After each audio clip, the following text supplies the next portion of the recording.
पप्पा हे बघा. काय रे?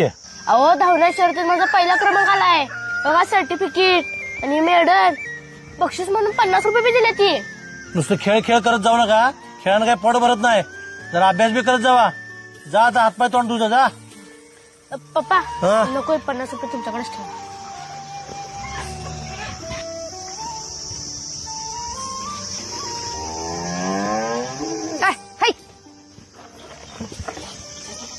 हो असं का त्या नोटाकडे बघत बसलायचा टक लावून? अगं हिजा आपला पहिला आलाय त्या धावण्या शर्यतीत आणि त्याला हे बक्षीस मिळाले. अगं बाई आता ही नोट मी माझ्यापाशी जपून ठेवणार आहे. चांगलं झालं बघा. आणि गोडा धोडाचं काहीतरी कर. सांजा हा सांजा बिंजा काहीतरी कर. कुठे इजा? पहिला आलाय पोरी. इजा कुठे आहे? हाय तिकडे गेला हातपाय धुवायला. इजा, अरे इजा इथं बसलायस बाई तू?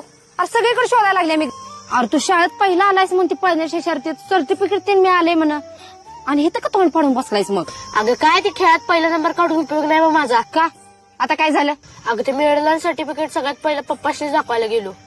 काय म्हणा अभ्यास कर जा. जरा बी कौतुक नाही त्याशनी माझं. कळतं की त्यांच्या वागण्यावरनं.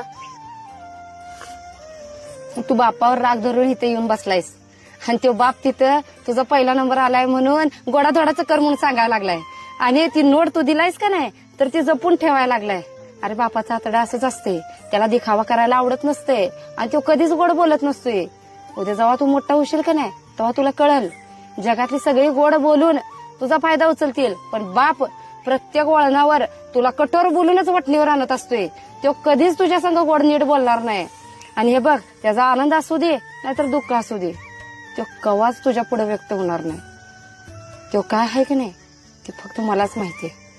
त्यामुळे त्याच्यावर राग आणि चिडचिड करू नकोस. काय बरं